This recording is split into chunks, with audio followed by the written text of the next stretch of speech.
Nah, selamat pagi Bapak, Ibu dan saudara yang kasih dalam Tuhan. Salam. Ya, kita terus selalu bersyukur kepada Tuhan. Kita boleh berkumpul bersama-sama untuk selalu datang pada Tuhan. Tuhan memberikan lawatannya untuk kita semuanya, untuk kita boleh dipakai untuk selalu berdoa untuk bangsa dan negara. Ya, kita akan mengalami firman Tuhan di dalam Injil Yohanes pasal 14.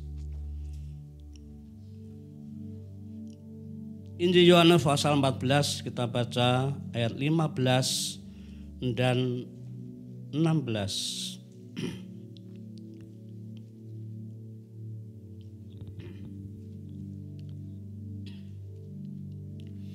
Injil Yohanes pasal 14 ayat 15 dan 16. Demikian firman Tuhan akan saya bacakan.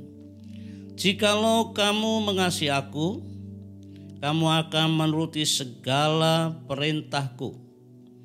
Aku akan minta kepada Bapa, dan Ia akan memberikan kepadamu seorang penolong yang lain, supaya Ia menyertai kamu selama-lamanya, yaitu Roh kebenaran. Ya, sampai di sini. Nah, Bapak Ibu dan saudara yang kasih Tuhan, firman Tuhan ini ada janji Roh Kudus yang disampaikan oleh Tuhan Yesus kepada murid-murid yang pada saat itu murid-murid dalam keadaan gelisah, ya, karena saat kematian Tuhan Yesus sudah sangat dekat, ya.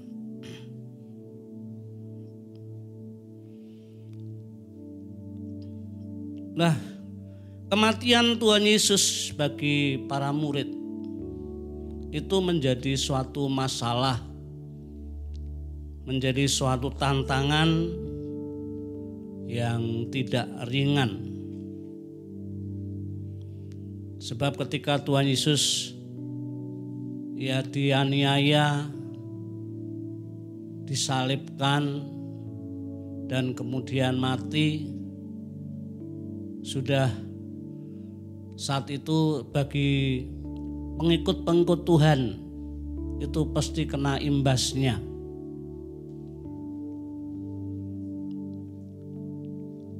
Ketika nanti harus dicaci maki, difitnah, mungkin juga dianiaya, dan lain-lain. Itu menjadi sesuatu tantangan yang tidak ringan. Apakah masih bisa setia atau tidak? Ya. Masih tetap bisa setia ikut Tuhan, percaya pada Tuhan atau tidak? Itu menjadi pergumulan para murid yang benar-benar bukanlah sesuatu yang ringan, bukan sesuatu yang mudah. Kita kalau melihat bagaimana ketika Tuhan Yesus dianiaya, murid-murid saat itu, bagaimana ketika Tuhan Yesus ditangkap, dianiaya, penderitaannya luar biasa. Murid-murid semua takut, ya, takut. Saat itu Petrus nampaknya mengikuti Tuhan, ya, melihat, menyaksikan bagaimana penderitaan Kristus. Namun ketika saat ditanya oleh seorang hamba, ya, anak, bukankah engkau pengikutnya Kristus? Ternyata saat itu Petrus goncang imannya, menyangkal Tuhan 3 kali. Ya, jadi kematian Tuhan Yesus bagi murid-murid itu menjadi suatu tantangan yang tidak ringan. bagaimana dampaknya, imbasnya ketika yang dipercayai tiap-tiap hari saat itu harus disalibkan dan kemudian mati. Itu bukan perkara yang mudah. Maka ketika murid-murid dalam keadaan gelisah, keadaan susah, Tuhan Yesus saat itu berkata kepada murid-murid, menjanjikan tentang seorang penolong. Menjanjikan tentang seorang penolong, yaitu Roh Kudus, yang nantinya menyertai murid-murid. Ini sesuatu yang difirmankan oleh Tuhan, yang dijanjikan oleh Tuhan. Ini sesuatu yang perlu ya dipegang, perlu dipercayai apa yang Tuhan firmankan saat itu. Ya, Tuhan tuh tahu dampak akibat daripada ketika Tuhan Yesus harus dibunuh. Pasti pengikut-pengikut Tuhan itu sudah Tuhan pernah imannya guncang. Ya, imannya guncang. Maka ketika murid-murid dalam keadaan gelisah, Tuhan itu menjanjikan seorang penolong, yaitu Roh Kudus, supaya menyertai murid-murid dan para pengikut Tuhan. Ini sangat indah bagaimana Tuhan menyatakan firman-Nya. Nah, sambilkan suatu contoh. Seorang dari ke-12 anak Yakub, yaitu Yusuf. Karena Yusuf ini dikasih oleh bapaknya ya Yakub. Yusuf ini dibenci, dianiaya oleh saudara-saudaranya, dan kemudian dijual menjadi budak di rumah Potifar, seorang Mesir. Ya, Yusuf ini yaitu sangat ya ketika dia harus dianiaya saudara-saudaranya, dijual ya, dijual menjadi budak di rumah Potifar, seorang Mesir. Yusuf ini sangat tertekan ya, sangat menderita.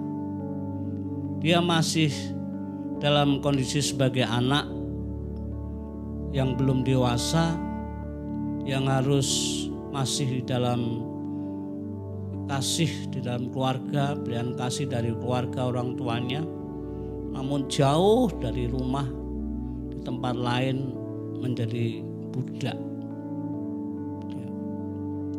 Ini bukan perkara yang mudah, perkara yang sangat berat, perkara yang begitu menekan dalam kehidupan Yusuf. Ya. Nah, meskipun Yusuf ini mengalami penderitaan dan hidupnya sangat tertekan, tapi dikatakan dalam firman Tuhan di dalam Kejadian pasal 39 ayat 1 dan 2 ya. Ya, lebih baik kita akan baca meskipun ini sudah sering kita dengar. Dalam Kejadian pasal 39 ayat 1 dan 2. Demikian firman Tuhan. Adapun Yusuf telah dibawa ke Mesir, dan Potifar seorang Mesir, pegawai istana Firaun, kepala pengawal raja, membeli dia dari tangan orang Ismail yang telah membawa dia ke situ. Tetapi Tuhan menyertai Yusuf sehingga ia menjadi seorang yang selalu berhasil dalam pekerjaannya, maka tinggallah ia di rumah tuannya orang Mesir itu. Ya. Di sini seperti dalam firman Tuhan, meskipun Yusuf ini mengalami penderitaan sebagai budak, ya. Tapi dikatakan di dalam firman Tuhan ini, dalam ayat yang sangat penting, bahwa Tuhan itu menyertai Yusuf. Ya. Tuhan menyertai Yusuf sehingga menjadi seorang yang selalu berhasil. Yang menjadi pertanyaan, apa yang menjadi rahasia Yusuf ini? Ya. Sungguhnya dia itu menderita dan tertekan, namun di situ dikatakan Tuhan menyertai Yusuf. Bahkan menjadi seorang yang selalu berhasil. Tidak hanya berhasil saja, tapi selalu berhasil dalam segala hal. Berhasil. Sehingga dikasih oleh tuannya, dipercaya oleh tuannya. Ya. Jadi tuannya tahu bahwa Yusuf ini benar-benar disertai Tuhan. Ya. Apa yang menjadi rahasia Yusuf? Ya, saya mengambil suatu jawabannya. Yusuf ini adalah menguatkan kepercayaannya kepada Tuhan dan firman-Nya. Ya. Jadi ketika dia mengalami penderitaan dari saudara-saudaranya, kemudian menderita sebagai budak, dia terima. Dia terima. Ya. Ini menunjukkan bagaimana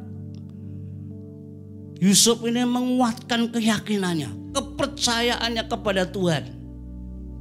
Dan firman-Nya yang Yusuf sudah dapatkan melalui mimpi. Dipegang. Ya. Dipercayai. Ya.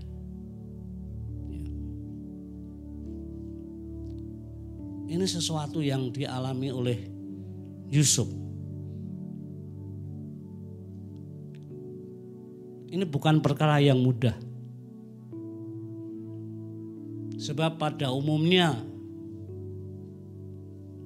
di dalam kehidupan iman kita saja kurang dihargai, dicaci maki, difitnah, dianiaya, direndahkan. Ya, kadang-kadang tidak bisa menunjukkan sikap kehidupan kesetiaannya kepada Tuhan, kepercayaannya kepada Tuhan. Namun Yusuf ini benar-benar apa yang dialami, dia terima. Ya, ini adalah rencana Allah. Dia sadar ini adalah kehendak Allah yang harus diterima. Meskipun harus menderita, dia terima. Nah, ini sesuatu yang sangat luar biasa. Jadi Yusuf ini menguatkan kepercayaan kepada Tuhan, kepercayaannya kepada firman Tuhan. Ini sangat penting. Ya, ini sangat penting. Ya, kita dapat belajar sesuatu yang tidak baik seperti orang Israel. Bagaimana ketika berada di padang gurun, sudah keluar dari perbudakan, melihat keajaiban-keajaiban Tuhan. Seperti para murid, bagaimana menyaksikan Tuhan Yesus melakukan banyak mujizat. Orang-orang Israel pun juga demikian. Namun keluar dari padang gurun, hanya masalah-masalah yang bisa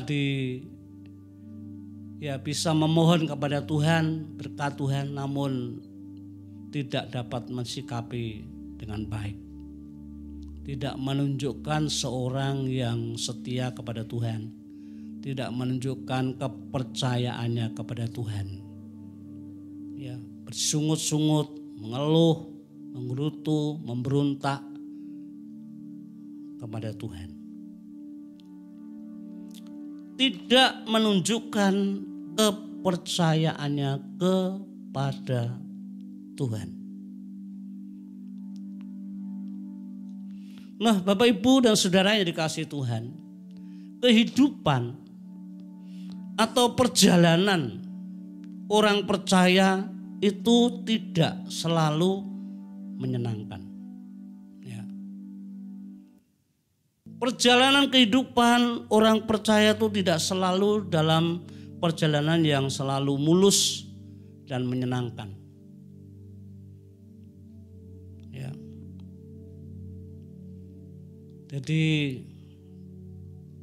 ada kalanya atau mungkin sering ya bisa mengalami sesuatu yang tidak menyenangkan. Ya. Kita semua pasti ngalami bagaimana pamannya seperti kesaksian Bu Siti menyaksikan ketika percaya kepada Tuhan sungguh-sungguh ya, punya suami, punya keluarga. Oh, saya kira tidak semua dapat mendukung dengan sukacita waktu dulu. Saya pun juga demikian. Ya. Harus sering ditegur, dimarahi, dino-dino nyang gereja, mangano gereja. Ya. Itu dialami di sekolah waktu itu. Sa SD tidak ada yang Kristen, harus ya istilahnya dipermainkan, dicaci maki, dipenteng no pageran. Wong Kristen dipenteng, mati dadi apa gitu. Wah, itu sering. Ya. Jadi kehidupan atau perjalanan orang percaya itu tidak selalu menyenangkan. Seperti yang dialami oleh para murid-murid Tuhan. Ketika Tuhan Yesus harus mati, ketika Tuhan Yesus harus disalibkan, wah, sebagai pengikut Kristus satu benar-benar ketir-ketir istilahnya. Wah, nanti gimana kita semua sebagai pengikut Tuhan, kita bisa membayangkan bagaimana kehidupan para murid-murid saat itu. Ya. Seperti Tuhan Yesus katakan, dia akan diguncang imannya.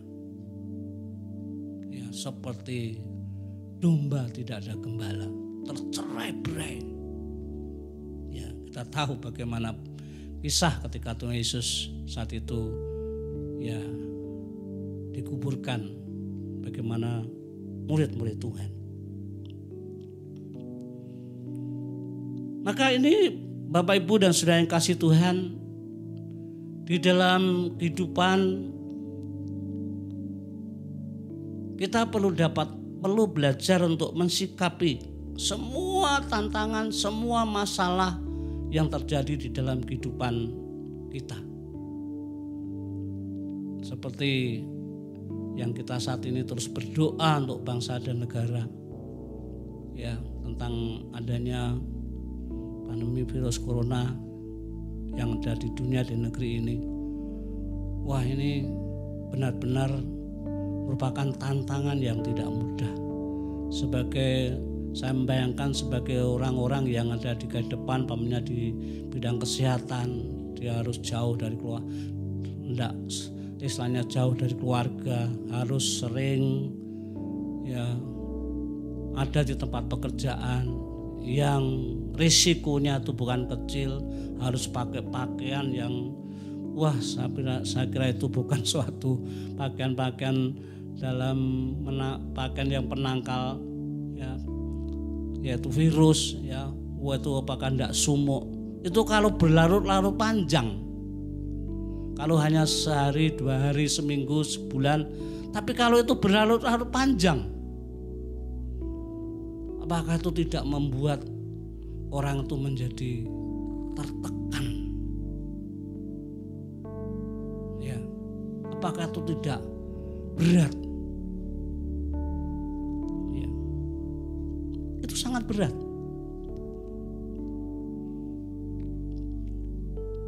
Jadi tidak ada bedanya seperti perjalanan kehidupan para murid ketika Tuhan Yesus harus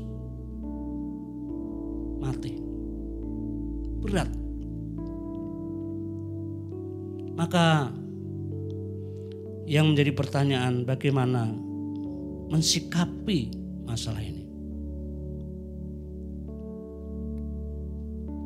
Ketika kita menghadapi ini, untuk mensikapi, tidak ada yang lain seperti apa yang dijanjikan Tuhan, yaitu ketika kita dipenuhi dengan Roh Kudus seperti yang dijanjikan oleh Tuhan. Kita senantiasa terus selalu membawa hidup kita kepada Tuhan. Masalah apapun yang terjadi, kita mempercayakan apa yang difirmankan Tuhan. Mempercayakan semua kepada Tuhan. Dia yang sudah mati, dia tidak akan mati terus. 3 hari bangkit. Dan setelah dia bangkit 40 hari, Tuhan naik ke surga. Itu bukan berarti Tuhan meninggalkan para murid. Tapi ada tujuan yang lebih baik, yang lebih penting untuk murid-murid Tuhan, yaitu Roh Kudus yang dijanjikan. Ketika Roh Kudus mau diutus ke dunia, ya Tuhan Yesus harus mati dulu. Ya, harus mati dulu. Datang kepada Bapa. Ya. Itu sesuatu yang luar biasa. Jadi untuk mensikapi masalah-masalah kehidupan, tidak ada lain seperti apa yang dijanjikan Tuhan, yaitu kita hidup dipenuhi dengan Roh Kudus. Saya percaya seperti Yusuf, meskipun itu tidak dituliskan bagaimana Yusuf berdoa, bagaimana, tetapi kalau di situ dituliskan ketika Yusuf jadi budak, Tuhan menyertai. Itu mesti Yusuf itu selalu memiliki persekutuan dengan Tuhan. Amin. Oh, mesti Yusuf ini selalu ada persekutuan dengan Tuhan di dalam rohnya. Jadi semua menyerahkan kepada Tuhan. Hidup di dalam persekutuan dengan Tuhan. Untuk dapat mensikapi keadaan dari hari ke hari. Wah, dengan penuh keyakinan segala sesuatu Tuhan ikut campur tangan, Tuhan menyertai dengan rohnya, sehingga orang dapat melihat, menyaksikan Potifar bahwa Yusuf disertai oleh Tuhan. Semua pekerjaan-pekerjaan yang berat, yang banyak, semua dilakukan dengan baik, bahkan membuat Potifar tuannya diberkati karena Yusuf. Luar biasa. Inilah sesuatu yang sangat penting bagi kehidupan orang percaya. Memang ini bukan perkara mudah. Karena kebanyakan seringkali ya orang percaya itu kebanyakan kadang-kadang dalam perkara-perkara inilah ya seringkali tidak dipahami, sehingga untuk membangun persekutuan dengan Tuhan itu seperti bukan menjadi bagiannya, yaitu hanya khusus untuk hamba-hamba Tuhan. Ya, jadi kita belajar. Memang tidak banyak, tapi memang ada tokoh-tokoh iman yang dapat menjadi contoh teladan seperti termasuk Yusuf. Ya. Dari kehidupan perjalanan sebagai orang percaya, wah ngalamin penderitaan tidak hanya setahun, 2 tahun, berapa tahun, kurang lebih ya 10 tahun lebih, 13 tahun. Baru puncaknya bagaimana Tuhan menghargai perjuangan iman Yusuf, diangkat menjadi pemimpin di Mesir, menjadi Perdana Menteri di Mesir. Itu sangat luar biasa. Itu karena apa? memang Yusuf benar-benar dalam perjuangan imannya, sangat dihargai Tuhan. Dalam tekanan, dalam penderitaan, tidak pernah putus asa, tidak pernah bersungut-sungut, tahu bagaimana mensikapi sesuai dengan firman Tuhan. Ya, sesuai dengan apa yang dijanjikan Tuhan, karena Tuhan berjanji kepada Yusuf. Ya, Tuhan Yesus di dalam janjinya untuk dipenuhi Roh Kudus kepada murid-murid, meskipun memang dalam beberapa waktu goncang, meninggalkan, ya, tetapi Tuhan ketika dia Kristus itu bangkit, dia terus tidak langsung naik ke surga, dalam selama 40 hari menjumpai murid-murid untuk memulihkan mereka, untuk meneguhkan kembali panggilannya, untuk tidak lemah, tetap dipenuhi, dilengkapi dengan kuasa Roh Kudus. Ya, memang ketika belum dipenuhi Roh Kudus memang ya sempat lemah, putus asa juga. Tapi puji Tuhan, Tuhan itu tidak pernah membiarkan ketika orang-orang yang dipanggilnya. Kematian bukan berarti meninggalkan murid-murid, tapi ada tujuan yang lebih penting, lebih baik, lebih perlu untuk murid-murid. Selain dipenuhi Roh Kudus, Tuhan ya menjadi, yaitu datang kepada Bapa untuk menyediakan tempat, ya, menjadi jalan kehidupan. Sangat luar biasa, sehingga itu terus dipertahankan oleh murid-murid Tuhan di dalam mengiring Tuhan. Nah, untuk itu Bapak Ibu yang kasih dalam Tuhan, ya, firman Tuhan ini senantiasa mengetuk hati kita. Memang hidup di dunia ini bukan perkara yang mudah, namun mari kita ya senantiasa mempercayai apa yang difirmankan Tuhan, untuk kita tetap terus dipenuhi dengan Roh Kudus, karena Roh Kuduslah yang menyertai kita selama-lamanya.